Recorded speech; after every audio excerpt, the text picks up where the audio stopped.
संसार में ऐसा कौन सा जीव है जो चोर नहीं है? लोग मेरे ठाकुर को भी चोर कहते हैं, उसको भी लोग कहते हैं, लेकिन ध्यान करना, मेरे जैसा ठाकुर जैसा चोर तो मैं कहता हूँ कि घर घर में पैदा होना चाहिए।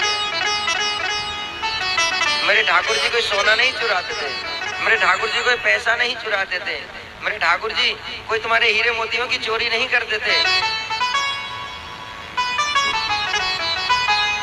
अरे माखन की चोरी छोड़ कन्हैया, मैं समझाए रही तो वो मन की इच्छाओं को चुराते थे।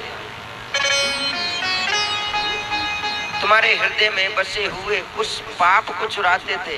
तुम्हारे हृदय में जब कोई अपराध जन्म लेता था, उस अपराध को चुराते थे।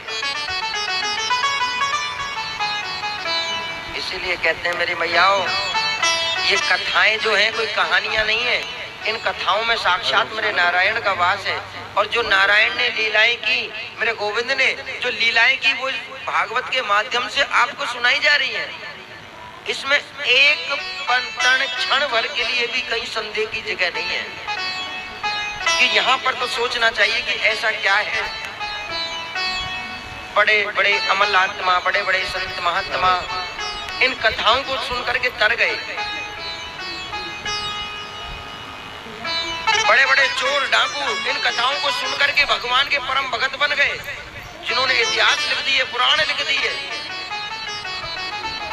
आज माँ देवकी कहती हैं कि प्रभु आप तो दुनिया की रक्षा करते हो, जगत की रक्षा करते हो, हम आपकी रक्षा क्या कर सकते हैं? और आपको तो देखो ना, हमारी अच्छी तरह से चारों देखो, सात कोठरियों के 7 तालों के अंदर हम कैद पड़े हैं, बंधन में बंध रहे हैं। लोहे की इतनी मोटी मोटी बेड़ियां हमारे पैरों में पड़ी हुई हैं।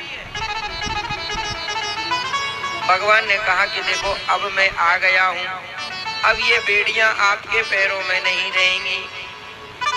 भाई ये पैरों में बेड़ियां कौन सी हैं और क्या ये बेड़ियां हैं?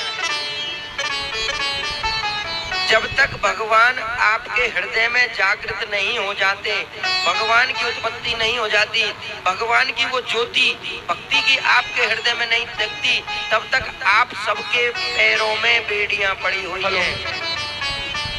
वसुदेव जी महाराज के पैरों में बेड़ियां लोहे की दिखती थी। वो लोहे की बेड़ियां कौन सी बेड़ियां थी? वो कोई लोहे की बेड़ियां नहीं, वो यही बेड़ियां थी जो आपके पैरों में भी पड़ी हुई है। आए जल्दी कथा खत्म हो जाए तो मुझे घर जाए ना है, स्वामी जी नौकरी से आ जाएंगे, बेटे को स्कूल छोड़ना है, मेरा पोता रो रहा होगा, मेरा नाती ऐसा कर रहा होगा। ये बेड़ियां ही है। और जब तक भगवान की उत्पत्ति आपके हृदय में नहीं होगी, तब तक आपको उनका ध्यान आएगा। और जैसे ही आंख बंद करके आप मेरे गोविंद के ध्यान में खो जाओगे, मैं दावे से कहता हूँ सब कुछ अपने आप तुम्हारे दिमाग में से डिलीट हो जाएगा। प्रेम से बोलना पड़ेगा। तो ध्यान करना मेरी मैयाओं। भगवान ने कहा कि अब तक मैं तुम्हारे जीवन में नहीं आया था, तब तुमको ये मोटी मोटी लोहे की बेड़ियां नजर आई, और अब मैं तुम्हारे यहाँ जन्म ले चुका हूँ और प्रकट हो चुका हूँ, तो अब ये बेड़ियां अपने आप खुल जाएंगी।